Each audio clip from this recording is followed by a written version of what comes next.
So, the Torah has a long story about the enslavement in Egypt and about the Exodus from Egypt.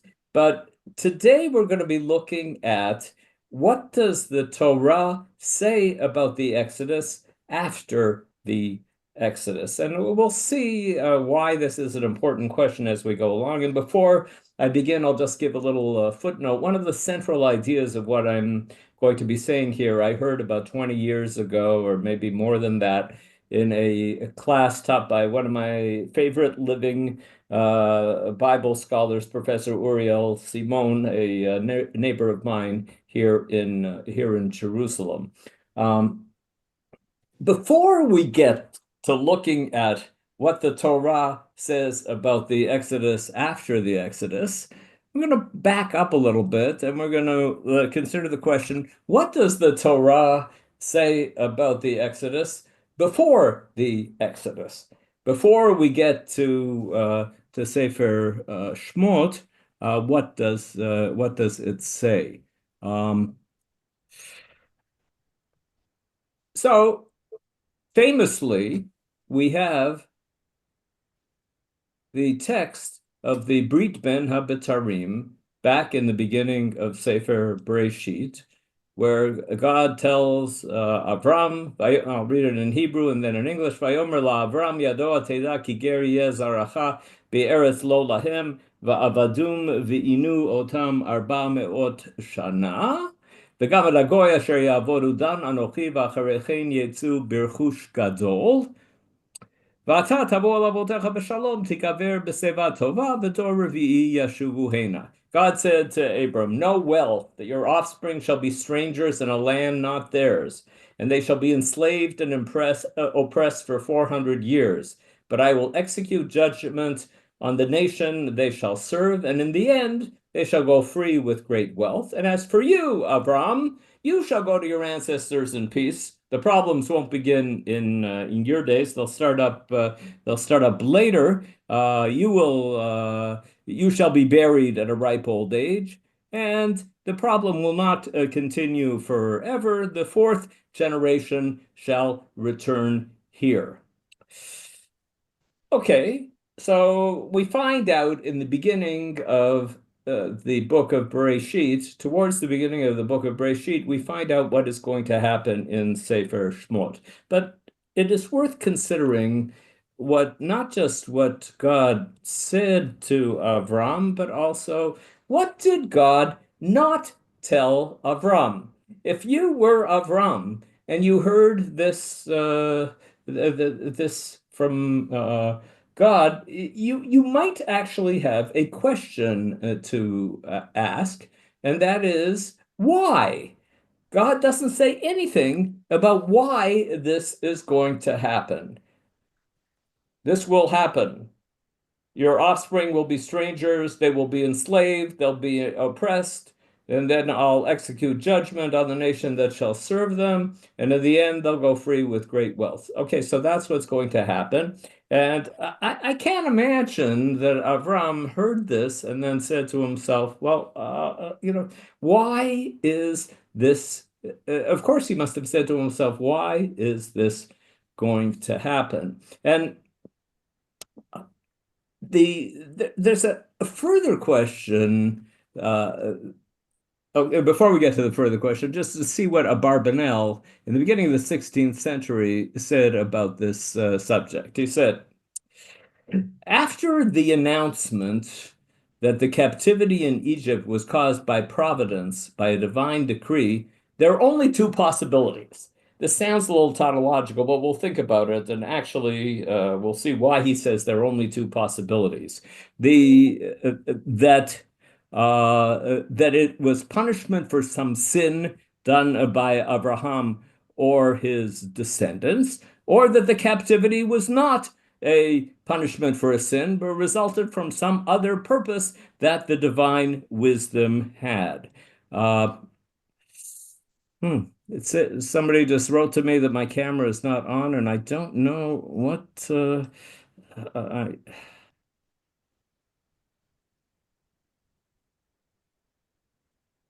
uh,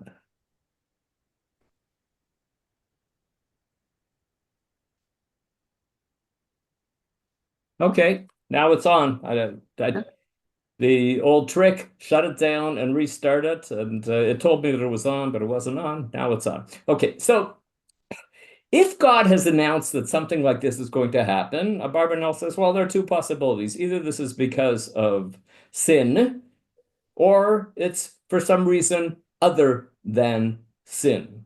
Uh, Now, why is this not just a tautology? Why is this? Because you have to say, if God made an announcement like this to Abraham, you have to say that this is planned. You can't say that it's just going to happen, or you could put it differently. There is a concept called hester panim, that God at sometimes will hide his face and will not. The punishment that comes from God is that God is not controlling things and is allowing things to develop as they will without his control. But if God is announcing, as he did here, that this is going to happen, it's obvious that this is part of a plan. And so there are only two possibilities. The possibility is most of Tanakh. All of you here study Tanakh on occasion, and I'm sure you're used to the fact that very often when something goes bad for the Jewish people, it's because of punishment. I heard not too long ago in the name of Jordan Peterson, a somewhat controversial but very smart Canadian who was quoted to me as saying that his favorite book of the Bible is the book of Judges, because in the book of Judges, they make it really clear that if you do the right thing, everything will be fine. And if you don't do the right thing, then it won't be fine. As you read through Judges, they uh, the people sin, and then they're delivered to their enemies, and then they repent, and then God causes a Moshiach, a savior, to come and save them. So that's a common theme in the Bible, but it's really hard to say that here. That the Exodus, that the enslavement in Egypt is the result of sin.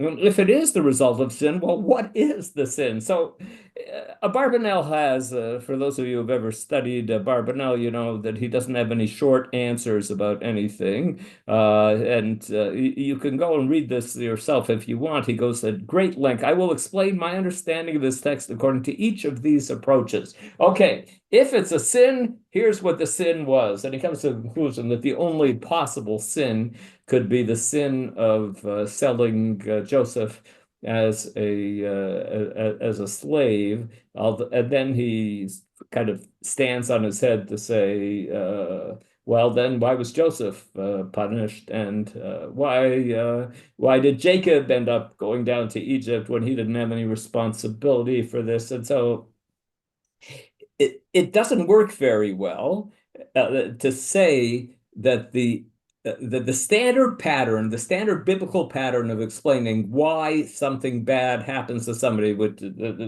coming as a punishment, it just doesn't work when you're dealing with the story of Egypt. And the other possibility is that it's part of some divine plan.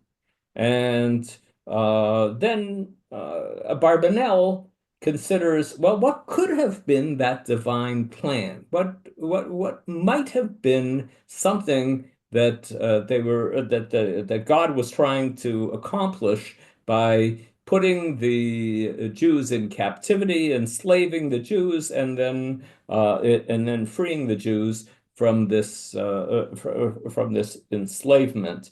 Um, I heard from when I first heard this topic being discussed by Professor Uriel Simon many years ago. He said that if you look at the entire Bible, you'll never see a suggestion in the Bible that the enslavement in Egypt was a result of sin.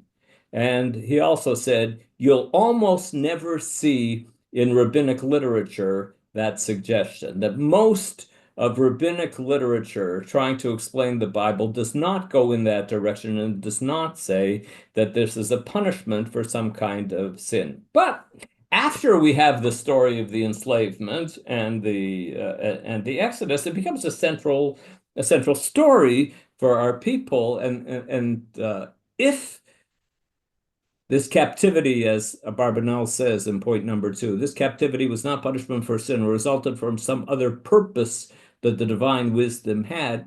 Is there does the session today will be looking at the question, well, does the Torah give us any kind of hints about what the divine plan might have been in what it writes about the Exodus from Egypt after the Exodus from Egypt? But before we go to that, I'd just like to pose a question to which I do not have an answer. I've discussed it with many people. I don't think that there is a definitive answer to this question anywhere. What happens in the rest of Genesis in Genesis chapter 15? Genesis is 50 chapters long. And after we hear in Genesis chapter 15 that the Jews are going to be enslaved and then they're going to be freed, is there any more discussion of this in Sefer Bereshit? Well, if you look at Rashbam's commentary in the beginning of Parshat Vayeshev, you see, kind of with the hindsight of the person who has read Sefer Shmot, Rashbam writes here at the beginning of chapter 37, Parshat Vayeshev, these are the Toledot of Jacob. Joseph was 17 years old, and he's like summarizing what happens in the last 14 chapters of Bereshit. These are the Toledot of Jacob. Joseph was 17 years old, and his brothers were jealous of him. And as the events unfolded, Joseph was taken down to Egypt.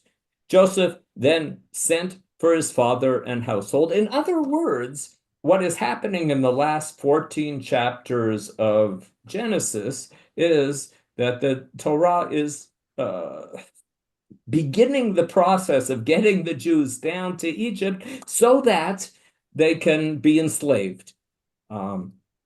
We know that because we go to shul and we've heard what happens in Sefer Shmot. And Rashbam knows that because for the same reason. But the question is, and here's the question that I really don't know, did the family understand what was happening?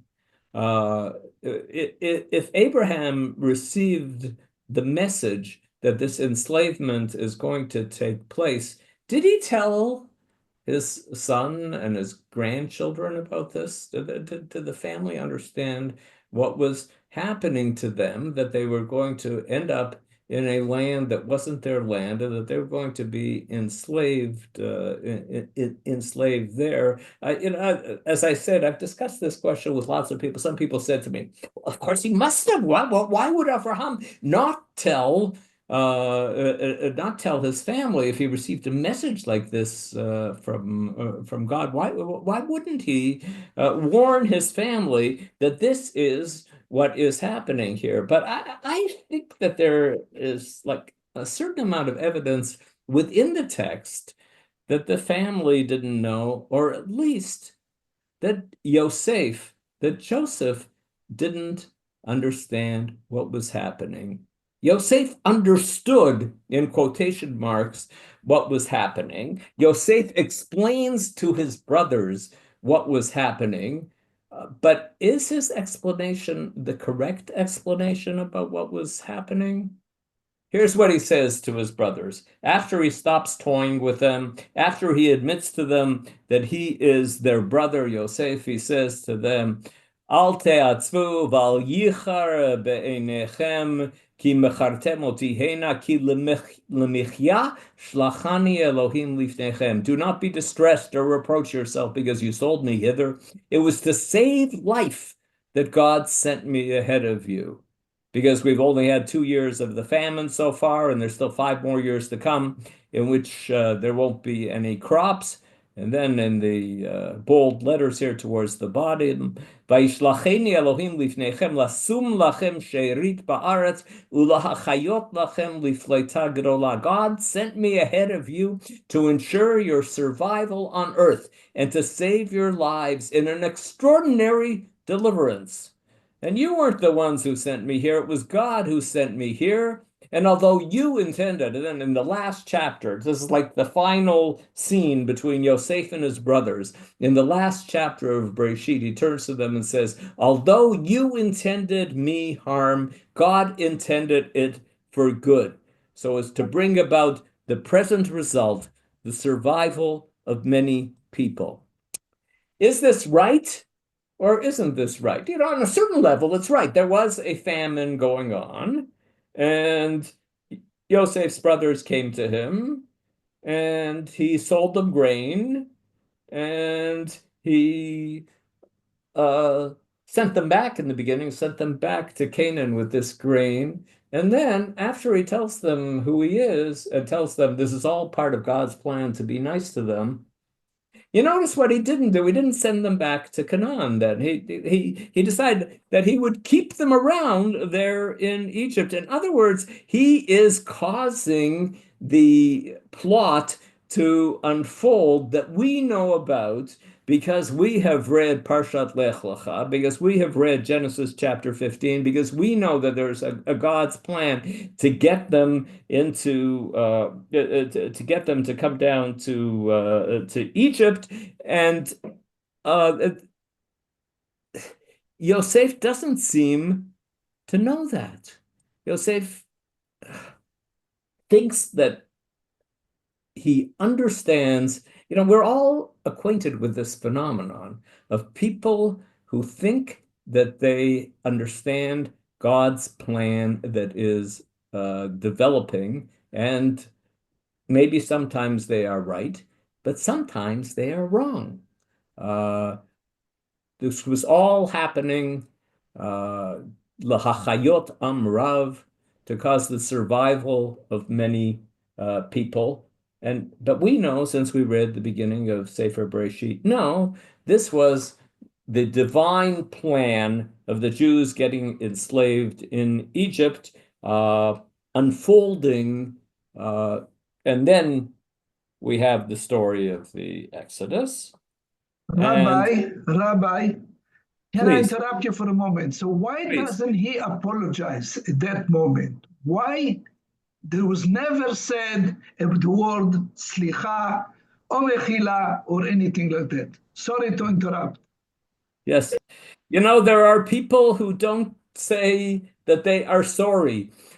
There are people who do not have their saying they are sorry as part of their vocabulary. Uh,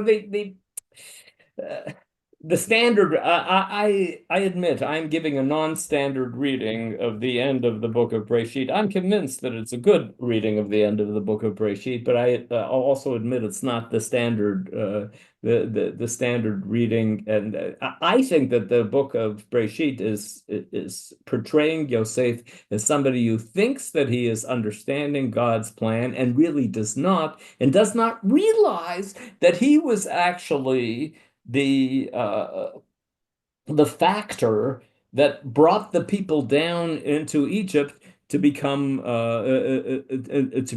enslaved. And he's so, of course, he doesn't apologize because he thinks that he thinks that he's done the right thing. So is it at all possible that he knows? Is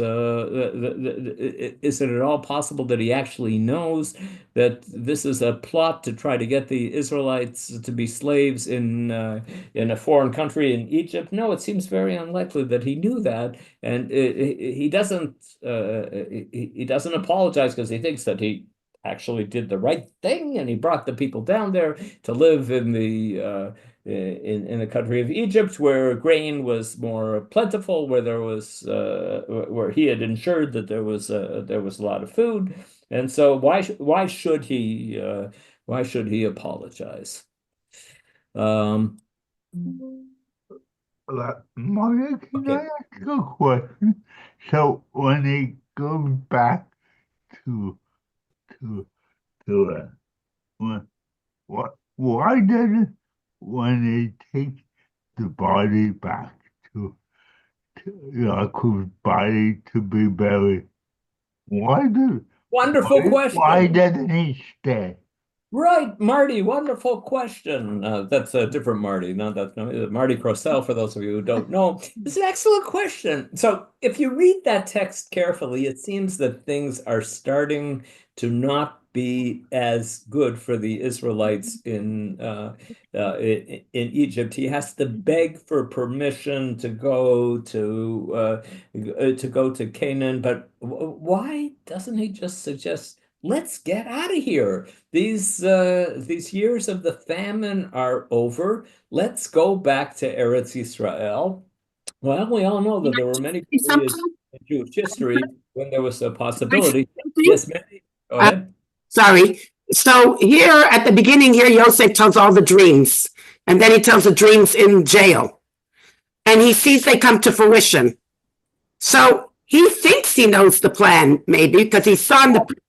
That's right. Yes, because he does know things that we don't know. There's no doubt about that. But does he really? But is it possible that we know something that he doesn't know also? That is there an irony going on here, that there is this great interpreter of dreams who actually is misinterpreting how history is unfolding? I think that it might be good if we have questions put into the chat for now, and I'll try to finish early and look at the questions from the chat. And I think there are a few too many people here to turn it into an open discussion. So, what are we going to say? Really is what the Torah says about the Exodus from Egypt.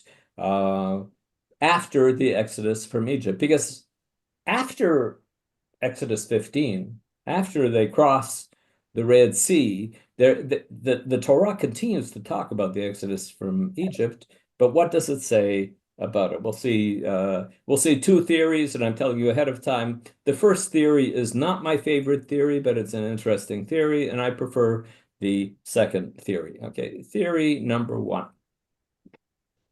A verse in right after the Exodus from Egypt, where we are told to discuss what God did for us when we went free from Egypt. V'gadta levincha bayom hahu lemor bavur zeh asa Hashem li b'tzeiti mimitzrayim.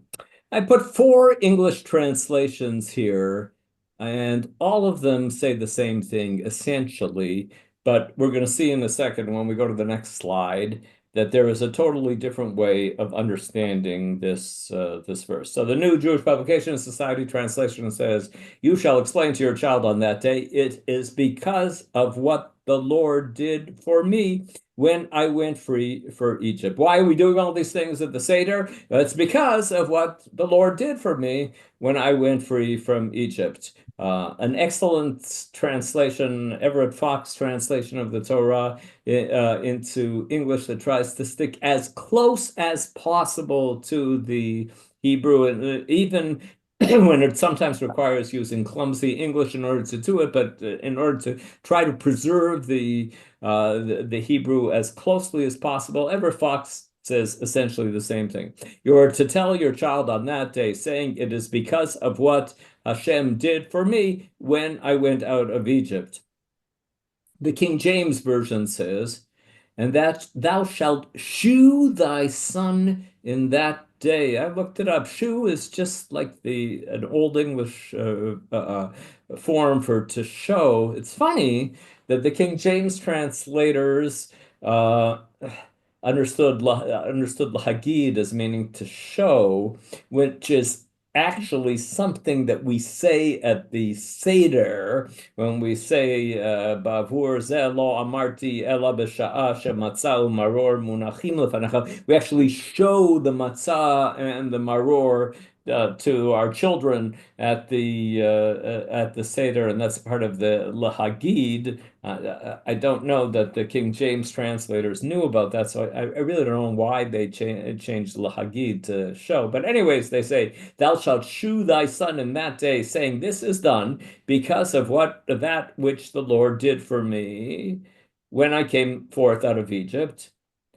A new English translation, a non-Jewish English translation says the same thing. "On that day, tell your son, I do this because of what the Lord did for me when I came out of Egypt." If you look carefully at all of those translations, some of the words that you see in the English just aren't there in the Hebrew. Like if you look at that New International Version at the bottom there, like those words, "I do this," they're not there anywhere in the Hebrew.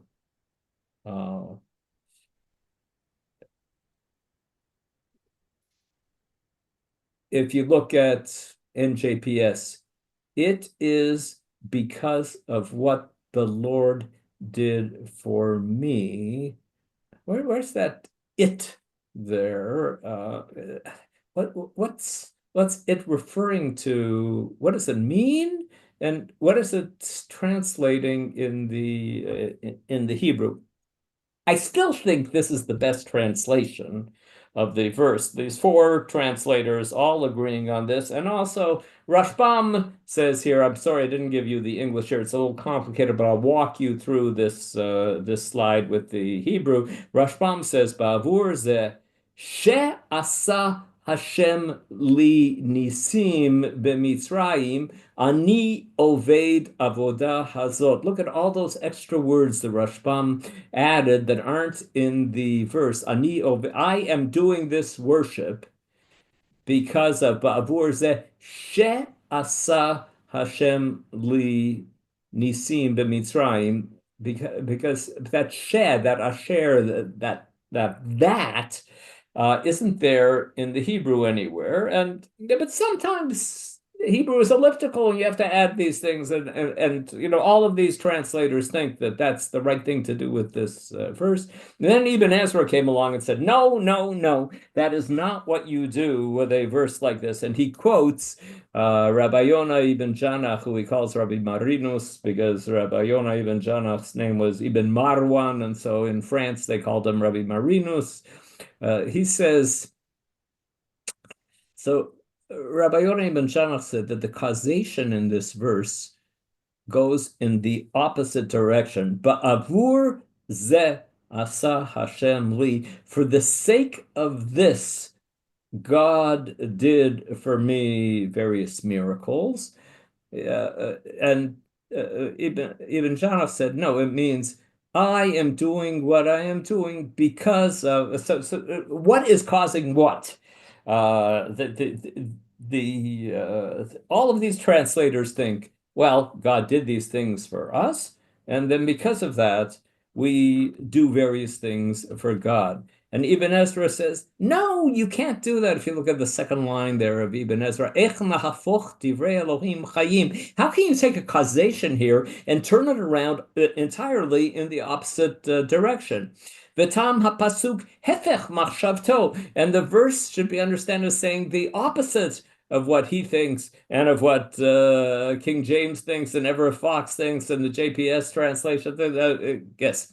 And here he explains an interesting theological perspective. It's not the case that we eat matzah because God did miracles for us in Egypt. It's the opposite. Rak perush ba'avur zeh, ba'avur zot ha'avodah. What it means is God did miracles for me in Egypt for the sake of this service. In other words, God had a plan of turning the Jewish people into a people of God worshipers.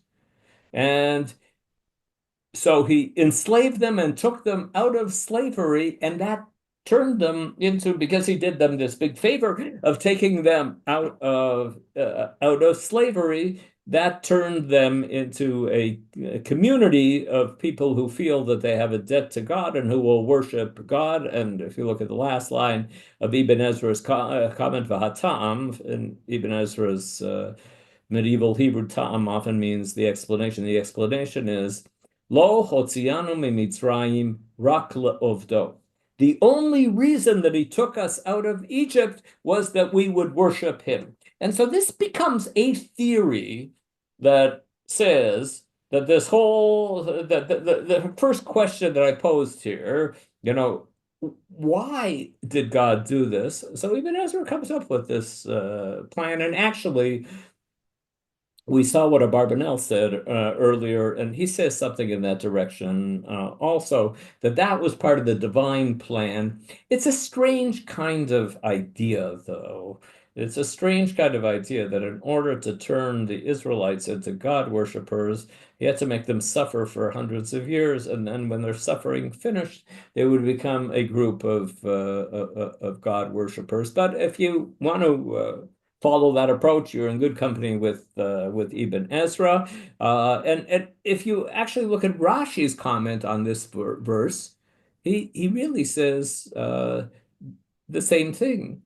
Ba'avur zeh, the bottom of the slide here, Ba'avur sha'akayem mitzvotav. God took me out of Egypt with the purpose of, the causation is, God took us out of Egypt so that we would observe his commandments, not the way we normally understand it. We observe these commandments because God took us out of Egypt. No, according to Rashi, God took us out of Egypt so that we will observe his commandments. Kagon Pesach u'Masah maror halalu asa Hashem li. That's why God did what he did. Okay, so that's theory number one, and those of you who like theory number one can stick with theory number one. But now we move on to theory number two.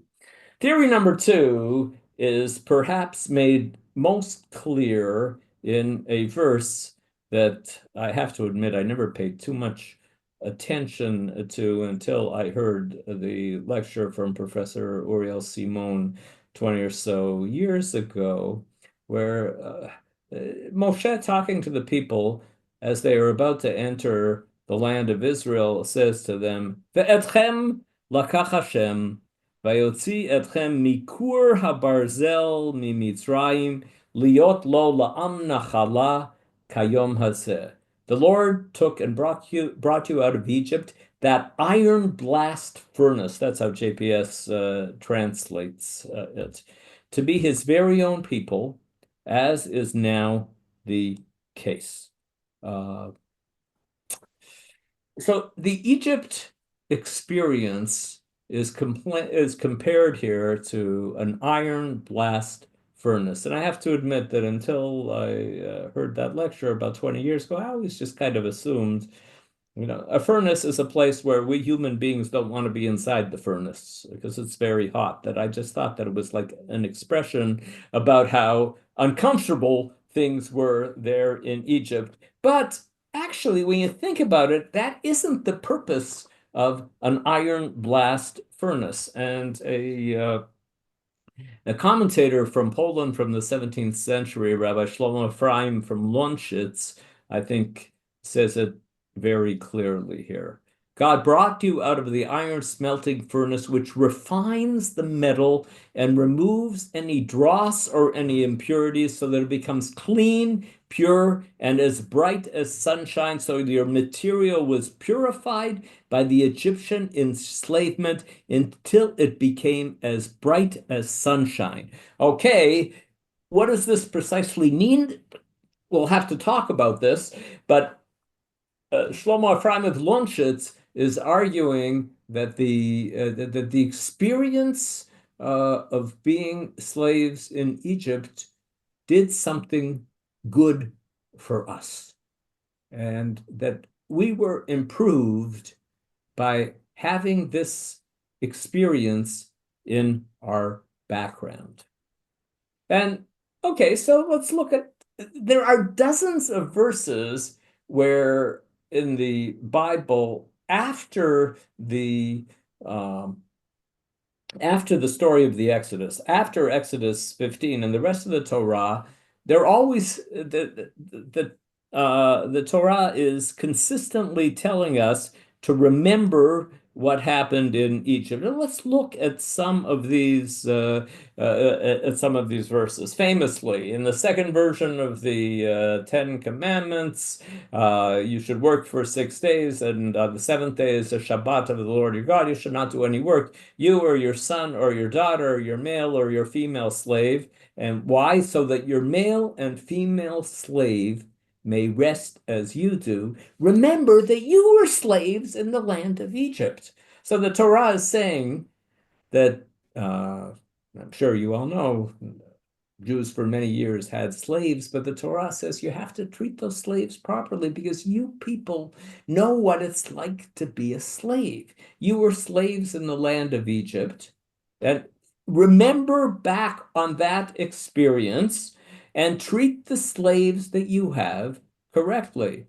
וזכרת כי עבד היית בארץ מצרים, ויוציאך השם אלוקיך משם ביד חזקה ובזרוע נטויה, על כן ציווך השם אלוקיך לעשות את יום השבת. Since you went through an experience like that, that's why you have received a commandment. That's why what you are supposed to be doing is observing the Shabbat. And ideas like this appear, as I said, many times in the Torah, and let's look at one that doesn't deal with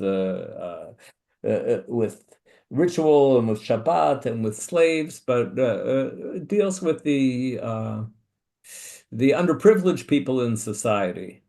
Do not mistreat or oppress a foreigner, for you were foreigners in Egypt. Do not take advantage of the widow or the orphan. If you do, and they cry out to me, I will certainly hear their cry. My anger will be aroused, and I will kill you with the sword. Your wives will become widows, and your children will be orphans. That will happen to you if you mistreat widows and orphans. So here we have a group of groups of people in society who require special treatment because they have special difficulties, because they are foreigners, because they are widows, because they are orphans. And Ramban, Rav Moshe ben Nachman in the 13th century, I think he offers a beautiful understanding of the logic of what the Torah is arguing here and in many other texts. First of all, he says that the first line here, don't mistreat or oppress a foreigner, for you were foreigners in Egypt. He says, what's the logic of that? Okay, I was a foreigner, I was mistreated, so why does it then logically follow that I'm not allowed to mistreat another foreigner? Maybe that's what happens all the time, that foreigners get mistreated. You know that that's what happened, and so okay. But he says that's not how you should understand. That's not how you should read this text. He says there's no reason why all strangers should become kosher just because we were once strangers in Egypt. There's no logic here. But the correct interpretation appears to me to be: do not wrong or oppress a stranger, thinking as you might that none can deliver him out of your hand. For you know that you were strangers in the land of Egypt, and I saw the oppression wherewith the Egyptians oppressed you, and I avenged your cause on them, because I behold the tears of those who are oppressed and have no comforter, and their oppressors are powerful, and I deliver each one of them from those who are stronger than them. Beautiful Hebrew from Kohelet. Ani ro'eh dimata ashukim asher ein lahem menachem umiyad oshkehem koach. That's you should have learned from history. You should have learned from the fact that why were the Egyptians punished? Because they mistreated the foreigners in their country, and therefore, going back to that to the verse that says, second, Ger lo tonev lo tilchatzeno ki gerim heyitzem beretz Hashem. Don't mistreat any foreigner because you were foreigners in Egypt, and you know what happened to the people who mistreated the foreigners in Egypt. And so our ancestors went through this experience of being the oppressed, whom God came and saved so that they would learn the lesson that that's what God does, that God is on the side of the people who are being oppressed, and he will get involved. Likewise, you shouldn't afflict the widow and the orphan, for I will hear their cry. For all these people do not rely upon themselves, but they trust in me. The widow and the orphan don't have people that they can rely on, but they rely on God. And another verse added the reason, for you know the soul of a stranger, seeing that you were strangers in the land of Egypt. That is to say, you know that all strangers feel depressed and are always sighing and crying, and their eyes are always directed towards God. So it says, when it says "Va'atem yidatem et nefesh hager," it isn't saying to you, you know what, how unpleasant that was, and you don't want to put somebody else into that position. It's saying, you know how unpleasant it was, and you remember that you called out to God, and that God got involved. And so the lesson that the Torah is saying, according to Ramban, and I think that he's interpreting the text correctly, the lesson that you should be learning from the Exodus is that God does get involved on the side of people who are being mistreated.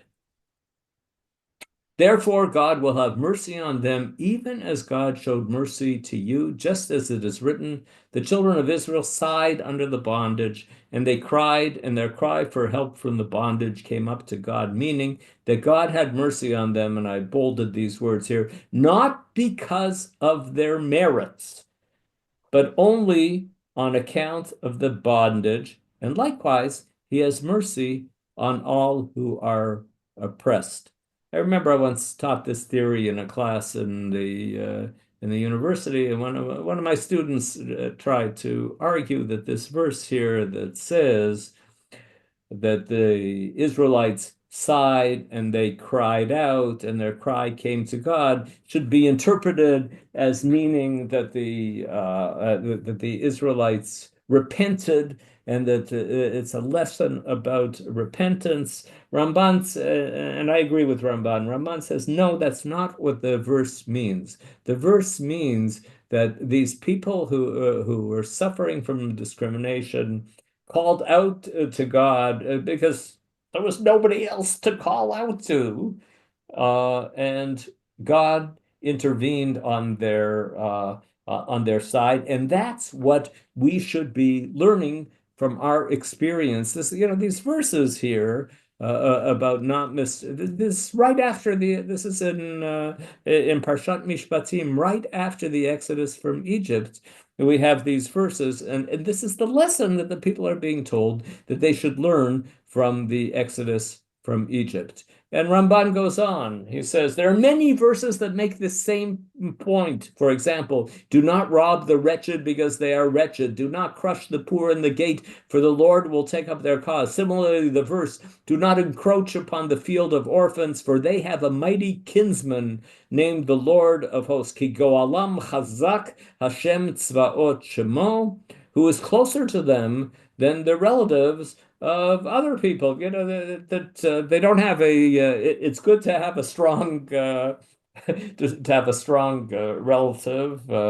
Some of you knew my father-in-law, Zichrono Livracha, he was a doctor who was very critical of the medical profession, and he used to say that if you have to go into a hospital, you should go into the hospital with strong relatives who might be scaring the staff there. That that it's good to have somebody on your side, and And what the Torah is saying, that the lesson of the Exodus from Egypt is that God is on the side of the people who are being taken advantage of. And if you think that you can take advantage of somebody because you are stronger than them, well, you remember what happened when the Egyptians took advantage of us when we were there in Egypt. And we see the same thing. Ramban says the same thing, and I think he's absolutely right about this. Like, look at again, another example of a verse that doesn't seem to have anything to do with the experience in Egypt. Verse in Devarim, you shall not subvert the rights of the stranger or the orphan. You shall not take a widow's garment and pawn. Remember that you were a slave in Egypt, and that the Lord your God redeemed you from there. Therefore do I enjoin you to observe this commandment. So Ramban writes in his commentary there, he quotes Rashi. Rashi says, remember that you were a slave in Egypt. I redeemed you on the condition that you would observe my mitzvot, even when it may involve monetary loss. This is Rashi's language. So that's what Ramban says. That's the connection between the two verses here. Don't take advantage, and in fact, be nicer than the law requires when you're dealing with a widow. Know that a widow is going through difficulties, and you shouldn't expropriate her clothing because of some kind of debt. And so Rashi says, well, God's just saying, I did something for you, and so you have to do something for me. And Ramban says, no, that's not. No, it's the correct interpretation is the one that I gave back in Sefer Shmot, that refers to the rules that I said about strangers, and I explained the meaning that God gets involved on behalf on the side of strangers who have been taken advantage of. And you can go through.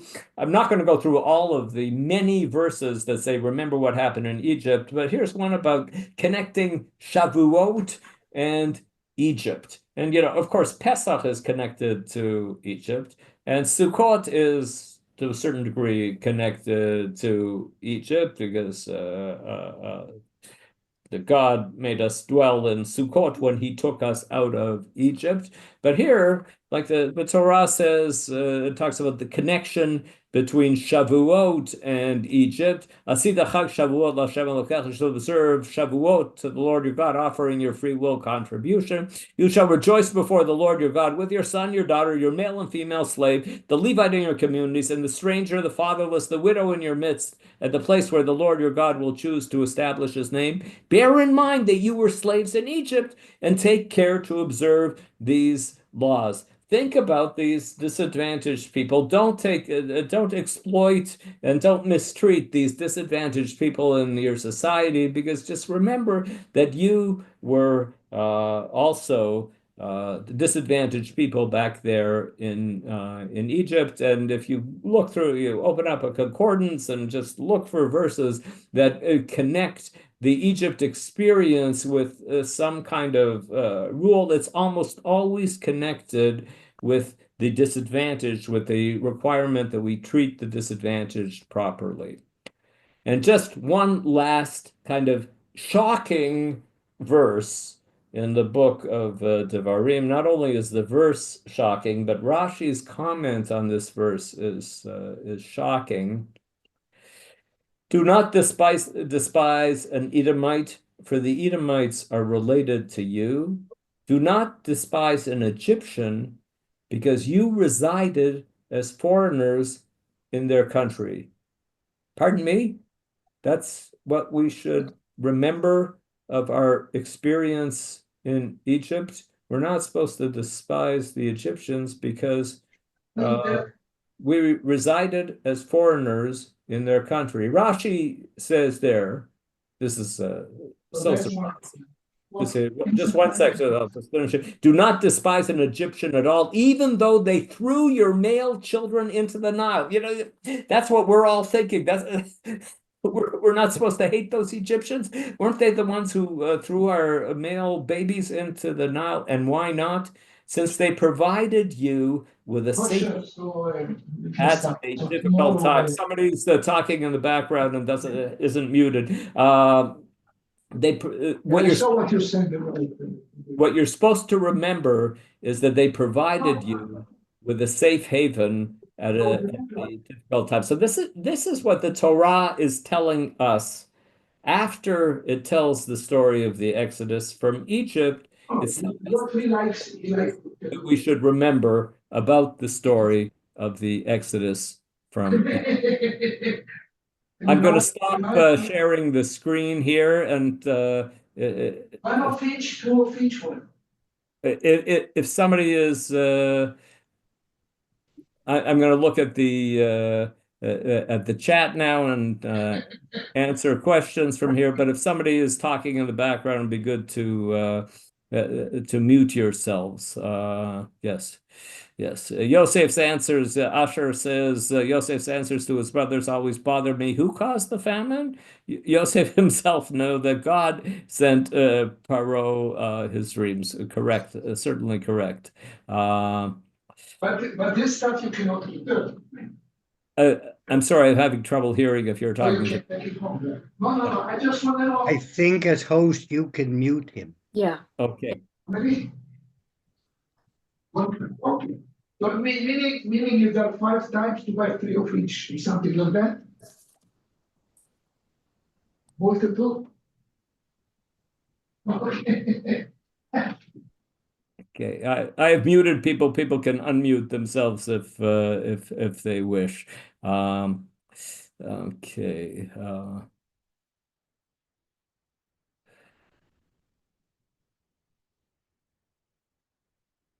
Justin, an interesting suggestion. Maybe why King James said that Lahagid is connected with Neged, and that's why he said to show. Have to ask an expert in medieval in medieval English. Dr. Lancaster, who's a big fan of Ibn Ezra, writes here, thank you for writing this, Dr. Lancaster. Glad that Ibn Ezra has his uses. Yes, he definitely does have his uses, and he does point out that everybody is ignoring the syntax of that verse and just having fun with the verse and doing whatever they want. That which God does unto me instead of to me. Yes, that's right. It's a little bit of a different nuance. Yes. Mistreat is a euphemism for intractable human cruel suffering based on lies. Very, very good. And Jerry writes here, this might be the first instance of empathy. You know the feelings of a stranger. Maybe that's what was learned in Egypt in slavery. Yes, we may have learned that. I always understood it that way. And then I saw Ramban saying that it's, you know what it was like, and you know that you complain to God, and you know that these people are going to complain to God, but you're right, it can be seen in terms of just trying to get people to be empathetic. Okay, the problem is that God doesn't show mercy on all who are oppressed, Steve points out correctly. Some suffer and they die before the mercy arrives. I totally agree. It doesn't always work out, but what we're supposed to be learning is that sometimes God does get involved, and if we are on the wrong side of the oppression score, it's not a good place to be.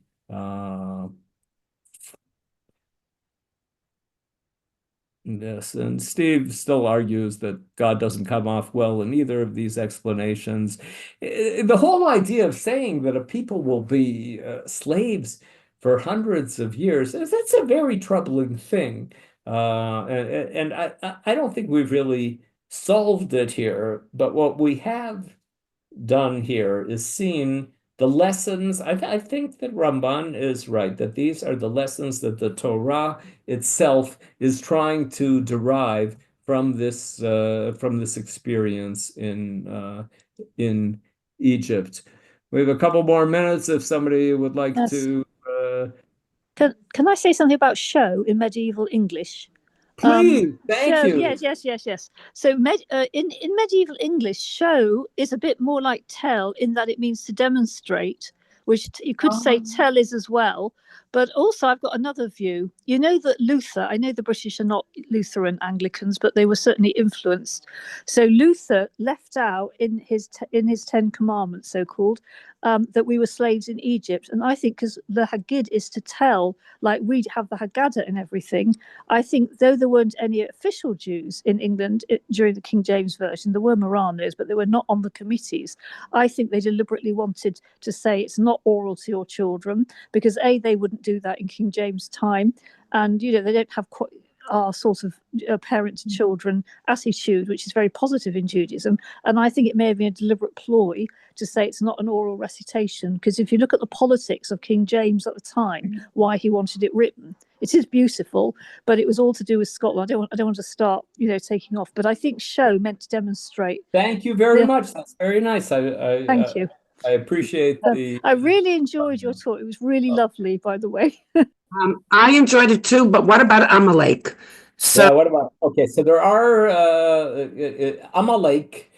You can say that Amalek is the example of people who took advantage of the disadvantage. Vayzanev b'cha hanechashalim acharecha, that they attacked the weak, that they are the Torah sees Amalek as those people who feel that they should exploit their strength and attack the weak. That's why the Torah says that there's something horribly wrong with Amalek. So I'm not arguing that the Torah is saying that that all people, good and bad, all have to be treated the same way. If you'll pardon touch of politics, I'm not arguing for DEI here in this here in this talk. I'm saying that the Torah is arguing against taking advantage of weaknesses that people have, and that's what the lesson is that the Torah wanted us to learn from the experience in Egypt. Do you use this book by Matityahu Clark? No, I don't. It's supposed to be based, although he on Shimshon Raphael Hirsch, and it's a very useful book, and he under Nun Gimel Daled Neged. Yes. One of the entries, or some of the entries, are the Lashon of the Haggadah. For sure. Very good. He says that's the root. I didn't look up the pasuk per so this is the se. dictionary that I use, the Kadari's dictionary of biblical Hebrew, and I'm sure he says that this is what our grammar teachers all taught us when we were children, that the root of lahagid is nun gimel daled, but the common usage of the hefil of nagad is for so he says that the first meaning of it is hitzig davar beofen barur lifnei mishu, put something in a clear manner in front of somebody, and it could mean lahazbir or lesaper, but the lahatzig does really sound like showing as one of the as one of these things. But like the first use, I think it's the first use in the Torah is when God turns to Adam and Eve and says, "Mi higid lacha ki eromata." We normally translate this as who told you, but it could mean who demonstrated, who put into your mind this concept of nudity. You didn't know about nudity before. How come you know about nudity now? I have a Zoom at 12 for a meeting important about Israel. I cannot get off. I'm trying to exit out and they're not letting me leave you.